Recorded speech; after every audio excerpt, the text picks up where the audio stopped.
Caitlin Clark is a WNBA All-Star for the third consecutive year. Well, it's the All-Star voting that is standing now, but what's more important than any of the votes is now Caitlin Clark's own teammate, Raven Johnson, being harassed online for celebrating Caitlin Clark making it to another All-Star, basically start a lineup, I should say. And this should come as no surprise. Somewhere between a highlight reel and a group chat screenshot, a firestorm started this week. Raven Johnson is a name most casual fans barely knew a season ago, but she is suddenly trending for something that has nothing to do with her jump shot. She celebrated Caitlin Clark in public, and the backlash came fast, loud, and deeply personal. It did not come from anonymous trolls hiding behind fake accounts either. It came from voices that exist inside the WNBA ecosystem itself, and that detail changes everything about how you should read this story. This is not a random internet pile-on. It is a signal about what is really happening behind the curtain of this league's biggest rivalry and its biggest storyline. When a player gets punished socially for simply acknowledging Clark's impact, you have to ask what that says about the room she plays in every single day. Something shifted here, and once you see it, you will not be able to unsee it. So, what actually happened here, and how bad was the reaction really? Was this just a few angry comments online, or something more organized and coordinated than it first appears? Why did Raven Johnson specifically become the target, when other players have said similar things without facing this kind of heat? Is this really about Caitlin Clark at all, or is she simply the trigger for tension that has been quietly building inside this league for years now? And maybe the question that matters most is this one. If players are being attacked for showing basic respect to a teammate or rival, what does that reveal about the locker room culture that never makes it onto camera? Because if this is happening to Johnson out in the open, you have to wonder what conversations are happening behind closed doors. This video walks through exactly what Raven Johnson said, who came after her, and why the reaction escalated the way that it did. You will see the specific comments that lit the fuse, the players and public figures who piled on, and the larger pattern this fits into that most casual fans have completely missed until now. We are also going to look at whether the WNBA or any team official has addressed this directly, and what that silence might actually be telling us. By the end of this video, you will understand not just what happened, but the deeper tension driving it. But before we get into it, do you think this backlash was really about Caitlin Clark, or is Raven Johnson simply caught in the crossfire of something much bigger? Let me know what you think in the comments below. NBA All-Star for the third consecutive year. Well, it's the All-Star voting that is standing now, but what's more important than any of the votes is now Caitlin Clark's own teammate. You are watching a narrative flip in real time, and it is a messy one. Raven Johnson posted support for her own teammate making the All-Star lineup, and instead of that being a normal moment of team chemistry, it turned into online harassment.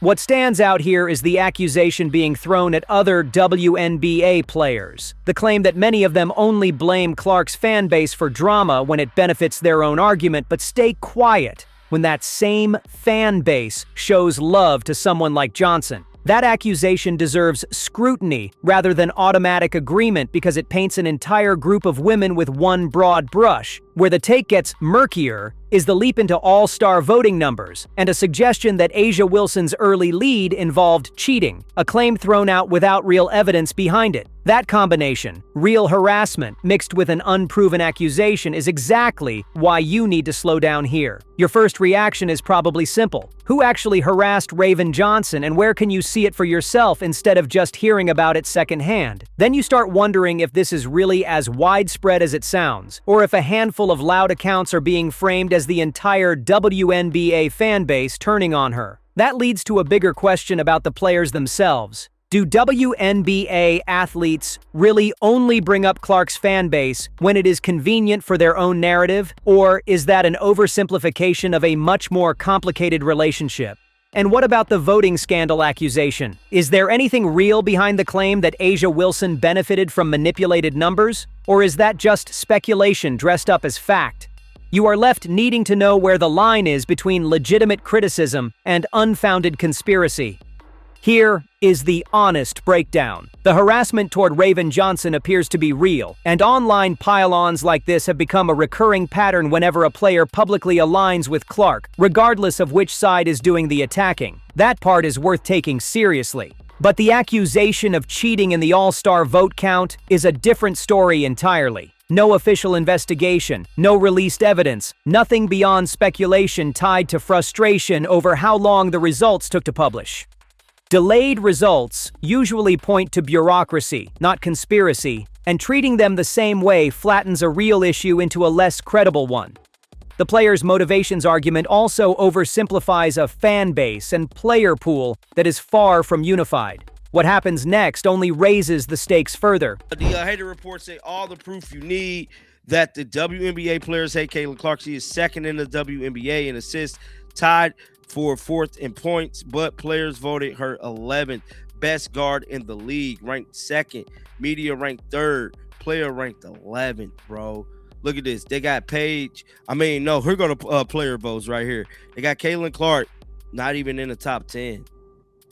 I'm guessing not even in the top 10, which is crazy to me, man. It is what it is. Now let's get to the meat and potatoes. This is Raven Johnson comment section. So Raven Johnson comments, one comment stated, she is trying to survive the racist environment. She lied for the bigots and go home, or tell the truth and don't go home. Fact of the matter is, when I was in Indianapolis, Raven Johnson was taking photos with Caitlin Clark fans, signing even Caitlin Clark jerseys at times. Two numbers just got put side by side, and the gap between them is the entire story. Caitlin Clark sits second in the league in assists, and tied for fourth in scoring, statistics that should place her firmly among the top guards in the WNBA by any objective measure. Yet in the player voting, her peers ranked her 11th. Media voters had her third. That disconnect is real, and it deserves attention rather than dismissal, because a gap that wide between statistical performance and peer respect does not happen by accident. What is wrong here is turning that gap into proof of a racist environment. A claim made in the Raven Johnson comment section that escalates a legitimate stats conversation into something far more inflammatory. Then you get the counterpoint, Johnson posing for photos with Clark fans and signing her jerseys in Indianapolis, which complicates the harassment narrative significantly. Something does not add up. You are probably asking yourself how a player performing at this statistical level ends up ranked 11th by the exact peers watching her play every single week. Is that snub personal, strategic, or just a genuine difference of opinion on what makes a guard elite? Then that comment calling out a racist environment stops you cold, because that is a serious accusation. And you want to know if there is real substance behind it, or if it is being used as a weapon in a completely different argument. If Raven Johnson was genuinely embraced by Clark's fan base in Indianapolis, taking photos and signing her jerseys, why is she now being painted as someone betraying her own community? And the deeper question underneath all of this, is the player voting gap actually about basketball, or is something else entirely driving those rankings? The stats versus voting gap is not new territory. Players have long factored in defense, leadership, and locker room presence when ranking peers, categories that do not always show up in a box score, so an 11th place ranking is not automatically evidence of bias on its own. The racist environment accusation, though, is a different weight class entirely, and throwing that word around without concrete examples cheapens the conversation for when it is actually needed. What the Indianapolis photos and jersey signings reveal is a player who was never hostile toward Clark's fan base to begin with, which makes the current backlash against her feel less like accountability and more like punishment for consistency. That contradiction is worth sitting with because it exposes something bigger than one comment section. For nothing. She ain't out there being fake. She's showing real love to the fans like a superstar basketball player she is. And so for people to be sitting up here harassing her, now I'm finna go ahead and go to her I'm finna go to Raven X account, because I don't know, I'm pretty sure she probably put this on X. So let's pull up Raven Johnson real quick. Raven Hollywood. Let's pull up her X account. Let's see here. What did she say? Well, maybe this ain't from. Let me go back and look at this post. This might be from Instagram. Yeah, this is Instagram. Let me go on her Instagram real quick to see because if she's getting harassed for this, Now the story hits a wall, and it is the most important moment in this entire saga so far. A live search for the actual harassment goes to Raven Johnson's account directly, first checking X, then pivoting to Instagram, trying to locate the post and the comments underneath it. What you get instead is silence. No captions calling her fake, no wave of hostile replies, nothing that confirms the harassment being described actually exists in the place it was supposed to be found. That gap between the claim and the evidence is not a small detail. It is the whole ball game. What is right here is the instinct to verify before accepting the narrative as fact. What is wrong is that an entire storyline about players lying and hidden racism has been built on an accusation that, at this moment, cannot actually be confirmed. That should stop you in your tracks. Your first thought is probably the obvious one. Did the harassment ever actually happen the way it was described, or is this getting exaggerated somewhere along the chain? If the post cannot be found on her main accounts, where did this story originate and who saw it first before it spread? You start wondering if maybe the post got deleted, or if it was buried under algorithm changes, because the alternative, that it simply never existed in that form, feels like a much bigger problem. That leads to the sharper question underneath everything. If this specific claim cannot be verified, what does that mean for every other accusation being thrown around in this same conversation about players and racism and fan bases? And honestly, how many viral WNBA storylines are built the exact same way, on assumption instead of proof? the thing they stand for is a lie, because y'all said they was racist. Everybody was racist, but I guess all of a sudden people ain't racist to Caitlin Clark no more. I mean to Raven Johnson. You ain't seen nothing yet.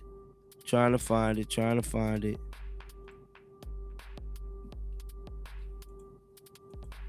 No, that might be old. Because here's Raven Johnson Instagram, and so she definitely shared it, but I'm not seeing any captions of people harassing her. I could be wrong though. The aliens go to nap this girl and scramble her brain. I'm worried. Remember, here is where you need to be honest with yourself. Unverified claims spread faster than verified ones in sports media right now, especially anything touching Caitlin Clark, because outrage travels quicker than fact-checking ever will. The inability to locate harassing comments on Johnson's own accounts does not prove nothing happened. Screenshots get deleted, comments get removed, platforms scrub content constantly. But it does mean the story, as told, is standing on shaky ground until better evidence surfaces. That distinction matters. A claim without visible proof is not the same as a debunked claim. It is an open question, and open questions deserve skepticism, not blind acceptance in either direction. Where this goes next depends entirely on what actually gets uncovered when you dig past the surface-level noise. So here's where this leaves us. The harassment claim against Raven Johnson still has no visible receipts. The racist environment accusation got thrown around without proof. And the voting scandal theory falls apart the moment you look for evidence instead of outrage. What's actually real is a stats versus respect gap worth discussing, and a player who took photos with Clark's fans in Indianapolis, which makes the betrayal framing feel manufactured. Here's the bold take. In this era of women's basketball, the loudest storyline isn't always the truest one, and viewers who slow down to check the sourcing are doing more journalism than half the accounts spreading it. If you want WNBA coverage that separates verified fact from viral assumption instead of just chasing the next outrage cycle, subscribe, because this rivalry isn't slowing down, and neither is the noise around it.